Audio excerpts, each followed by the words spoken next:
Hello there, and welcome to part 2 of the sunrise tutorial, and we'll pick up where we left off in part 1. Hopefully you're all caught up and we're ready to go.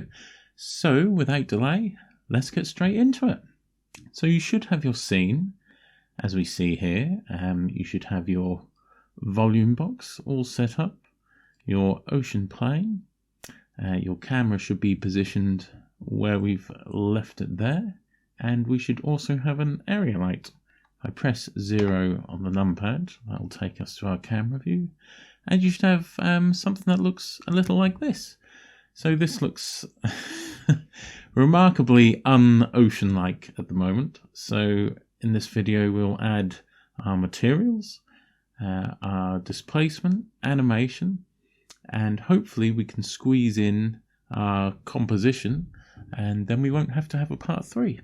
So let's crack on. We've got our ocean here. Now what we do need to do is we're just going to Shift and D to duplicate that. And I'm just going to press G and Z so we can move it down on the Z axis. And we'll just move that right out of the way for now. So right underneath like this. And you'll see why later. But now we'll just hide this in the viewport.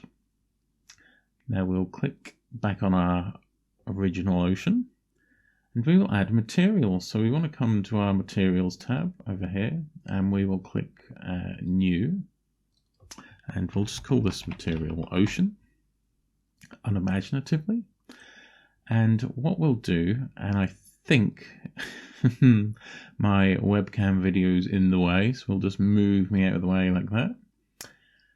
Now in this materials tab, when we scroll down under settings, because we're doing this render with Eevee, we just want to change our blend mode to alpha blend. And that's it. We can then close this settings tab. We don't need it anymore. Now we will make our ocean shiny, 0.1. There we are, change our roughness. Then we can go down here, and what we can do is turn our transmission up to 1. And this will all make sense soon. We might let's just change our base color to a slight sort of blue. It won't really affect anything for now. That's what the duplicated ocean is for. And what we'll do is we'll just turn our alpha. I'll just put let's just say 0.8 for now. So now if you look, our material is slightly transparent. But it still looks very un-ocean-like, and that's because we need to give this lots of geometry. So I'm going to press Tab to take us into edit mode. And if we just right click and press subdivide, get this little panel down here, and we'll turn the number of cuts up to 10. And then I'm just going to right click again and press subdivide again, and all the way up to 10. Press tab. There, now if you look, we do have all this geometry now, which gives us plenty to play with. So I'm going to come across into our modifier properties, and we're going to add a subdivision surface, which will give us even more geometry. And then we're going to add, and here's where the magic happens, our displacement modifier. Now don't worry about it moving our plane, it will all come back to normal position very soon. In our displacement modifier, we're going to add a new texture, and then we scroll down to our textures tab here, we click on that, and our type will change to clouds. Okay, then that'll do this hideous mess here. So what we can do is go back into our modifier tab, and we can change the strength down to 0.01. That's it, there we go. And now we have this, and we can right click and press shade smooth. Make sure you right click on the actual mesh and then click shade smooth. Now it's looking a bit more like an ocean. Now how can we animate this? How can we make this a little bit better? Well, I'm going to press Shift and A, and we're going to add an empty. Now I'm just going to select a plane axis here, I'm just going to rename it Ocean Controller, or Controller. Let's just put the R in there, Ocean Controller. So now when we go back onto our ocean, under displacement, where it says coordinates, we'll change that from local and we'll change it to object. And the object will be our ocean controller. You'll see that will change the displacement effect completely, because now that clouds texture is linked to our ocean controller object. So you'll see when we select our ocean controller, if we move it around, see it will move all the displacement. You see that? And when we scale our ocean controller, it will scale the modifier, the displacement modifier with it. So I'm just going to press scale and hit 3. Yeah, I think that looks about right. Now to animate this, what we can do, I'll just take us into the layout tab here, and then I'm just going to hide by pressing H on our volume. So now we have our timeline across the bottom here. If you press space, you'll see it animates, it goes through the frames. At the moment we have 250 frames. So at the beginning, I'm just going to select our ocean controller. I'm going to press I to insert the keyframe, and we're going to select location. If I press shift and right arrow, that will take us to the end of our frames, frame 250.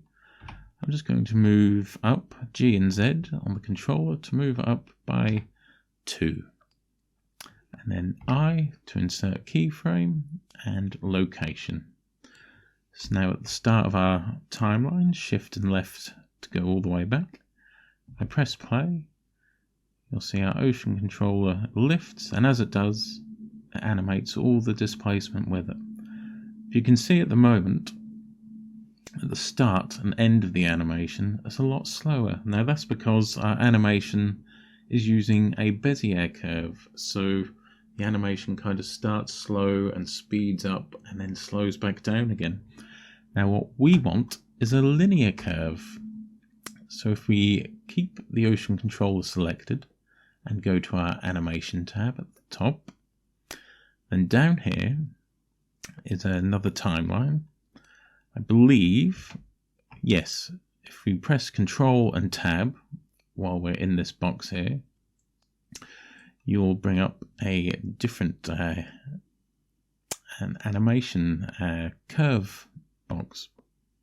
And with that, we can just select everything, and we can press T, and here you can see the interpolation. We can just press linear.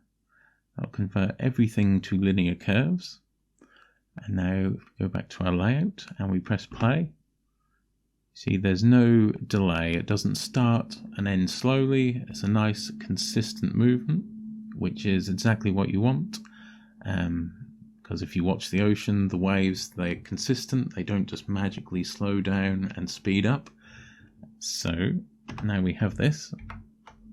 We can go back to the start of our timeline, go back into our shading tab, and look at that. Now we have this lovely ocean. If we unhide our volume, we can see our sun, lovely reflection on the sea. They're wonderful, but we do have bit of trouble because we've made this ocean semi-transparent. We can see the blackness of the HDRI underneath, which is why we created a duplicate of our ocean. There we are, so we can just unhide that and we can move it back up just like that, just underneath our current ocean. Make sure it's not clipping through. Want it as close as you can get. And what we'll do, while that is selected, we can now give that a material. And I'll just call it Sea Bed. It really doesn't matter too much. I'm going to turn the roughness up. And here you can change the colour. and that will have an effect on our ocean. So I'll have it as a slight blue for now. Yes, there we go. And now you can't see the blackness of the HDRI anymore. So that kind of completes our scene setup and our animation, which is fantastic. That's pretty much all we want. So in the third video, because it looks like there will be a part 3, we'll go into composition of the final scene and how to actually turn this into a video file. So thanks for joining me. Hopefully you followed along nice and simple. If you enjoyed what you've seen, then please like or subscribe. All your support is much appreciated. And thanks for joining in. I'll see you in part 3.